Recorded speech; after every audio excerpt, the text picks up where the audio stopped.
আসসালামু আলাইকুম। আশা করছি যে যার অবস্থান থেকে সুস্থ ভালো আছেন। আলহামদুলিল্লাহ আমরাও বেশ ভালো আছি। আজকের ভিডিওটি আমার ছাদ বাগান থেকে শুরু করলাম।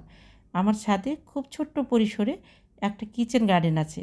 সেখানে খুব কিউট কিউট দুটো মিষ্টি কুমড়া হয়েছিল। প্রথমে যেটা দেখিয়েছি সেটা বেশ আগের, বর্তমানে পেকে গেছে। আর এই মিষ্টি কুমড়া গাছটা মরে যাচ্ছিল। দুটো মিষ্টি কুমড়ায় আমি আজকে উঠিয়ে নিলাম। সেই সাথে বেশ কিছু সিম উঠিয়ে নেব। আজকে আমি আপনাদের সঙ্গে সিমের একটি রেসিপি শেয়ার করব। তবে যে সিমগুলো আমি উঠিয়ে নিচ্ছি, এই সিম দিয়ে আমার রেসিপিটি তৈরি করব না। আমার এই বাগানে আরেকটা জাতের সিম আছে, সবুজ সবুজ। রূপার আম্মা আমেরিকা থেকে বীজটা এনেছিল। ওই সিমটা দিয়েই আজকে রেসিপিটি তৈরি করব। ওই সিমটা বেশ উঁচুতে, ওটা আমি পারতে পারবো না, পরে পেরে নিয়ে যেয়ে আমার রেসিপিতে ব্যবহার করব। সেই সাথে কিছু আদা, কাঁচা পাকা টমেটো, এটা টক টমেটো, ভর্তা বা ডালে দিলে খেতে দারুণ লাগে। আর এই হচ্ছে আমার কিউট দুটো মিষ্টি কুমড়া, একটা পেকে গেছে আর একটা কাঁচা।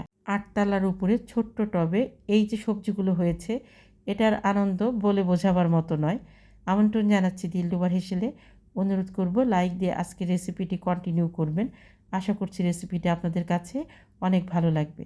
এখানে 100 গ্রামের মতো শুটকি মাছ নিয়ে ঠিক এইভাবে কেটে নিয়েছি। এই যে মাছের গায়ে যে কাঁসার মতো দেখতে পাচ্ছেন, গরম পানিতে ধুয়ে নিলে এগুলো থাকবে না। আমি পরিষ্কার করে ধুয়ে পাটাতে মাছগুলোকে ছেঁচে নিয়েছি। একটা কড়াইতে পরিমাণ মতো তেল দিব, পরিমাণের থেকেও একটু বেশি দেব। বড় সাইজের একটা রসুন কুচি কুচি করে কেটে নিয়েছি। প্রথমে তেলে রসুনটা দেব, এতে তেলে খুব সুন্দর রসুনের ফ্লেভারটা ছড়ে যাবে। শুটকি মাছ রান্না করলে তেলে রসুনটা আগে দিতে হয়, মানে আমি আগে দিয়ে নেই, পেঁয়াজটা পরে দিই। এক মুঠো পেঁয়াজ দেওয়ার পরে শুটকি মাছগুলোকে আমি ঠিক পরিষ্কার করে ধুয়ে আমি পাটাতে ঠিক এইভাবে ছেঁচে নিয়েছি। সেই সাথে পেঁয়াজ ছেলাবার সময় যে শক্ত অংশটা থাকে সেটা ফেলে না দিয়ে মোটা মোটা করে কেটে নিয়েছি। এটাও শুটকি মাছের সাথে দিয়ে দিব।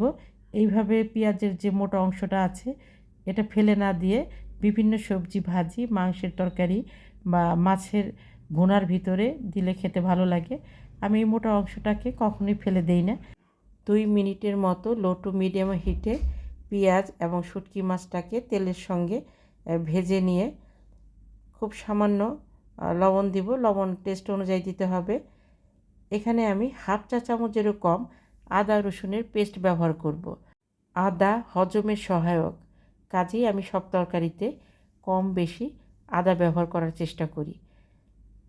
মশলার সঙ্গে ভালোভাবে নেড়েচেড়ে খুব সামান্য পানি দেব যাতে লেগে না যায়। যে কোনো তরকারি যদি লেগে যায় খেতে ভীষণ খারাপ লাগে। দেশ দেশের বাইরে দূর দূরান্ত থেকে যে সকল দাদা দিদি ভাই বোন বন্ধু, সেই সাথে আমার সাধারণ দর্শক বন্ধু যারা আছেন, আমার রেসিপিগুলো দেখে অনেক সুন্দর সুন্দর কমেন্ট করছেন, আমি তাদের প্রতি ভীষণভাবে কৃতজ্ঞ। প্লিজ এভাবে পাশে থাকবেন। এখানে আমি হাফ চা চামচের মতো শুকনো মরিচের গুঁড়া, হাফ চা চামচের থেকেও কম হলুদের গুঁড়া এবং হাফ চা চামচের থেকেও কম ধনিয়ার গুঁড়া ব্যবহার করব। শুটকি মাছের মশলার পরিমাণটা একটু বাড়িয়ে দিলে খেতে ভালো লাগে আমার কাছে, কিন্তু এই শুটকি মাছের রান্নাতে আমি মশলার পরিমাণটা খুব কম ব্যবহার করেছি। সিম দিয়ে ভাজি ভাজি করব, কাজে মশলার পরিমাণটা কম দিয়েছি। শুটকি মাছটা কিন্তু কষানো হয়ে গেছে, মানে এই অবস্থাতেও এটা খেয়ে নেওয়া যাবে, তেল ছেড়ে দিয়েছে। এই সময় আমি কেটে ধুয়ে রাখা ছিমগুলো দিব। এই ছিমগুলো আমার ছাদ বাগানের পরে পেরে এনেছি। এই ছিমগুলো দেওয়ার 3-4 মিনিটের ভিতরেই ছিমগুলো সেদ্ধ হয়ে যায়। ছিমগুলি খেতেও ভীষণ ভালো লাগে। আমার যে সকল বন্ধুরা দিলরুবার হেসেলকে সাবস্ক্রাইব করে পাশে আছেন তাদেরকে অসংখ্য ধন্যবাদ। আর যে সকল বন্ধুরা আমার রেসিপিগুলো দেখছেন এখনও সাবস্ক্রাইব করেননি, প্লিজ দেখতে দেখতে সাবস্ক্রাইব করে দিবেন। সেই সাথে আপনাদের মূল্যবান লাইকটা দিতে ভুলবেন না। প্লিজ আপনাদের লাইকটা দিয়ে রেসিপিটি কন্টিনিউ করবেন। আমার সিমগুলো কিন্তু কষানো হয়ে গেছে। আমি মাঝখানে ঢাকনি উঠিয়ে 2-1 বার নেড়ে দিয়েছি। খেয়াল রাখতে হবে কোনোভাবেই যাতে লেগে না যায়। যদি লেগে যায় খেতে কিন্তু ভীষণ খারাপ লাগবে। খুব ভালোভাবে নেড়ে চেড়ে আমি এখানে হাফ কাপের মতো উষ্ণ গরম পানি দেব। পানিটা আপনারা আপনাদের পছন্দ অনুযায়ী দিবেন। আমি পানিটাকে একদম টেনে শুকিয়ে নেব। পানি দেওয়ার পরে আমি প্রায় 7-8টার মতো কাঁচামরিচ মাঝখান থেকে কেটে দিয়ে দিব।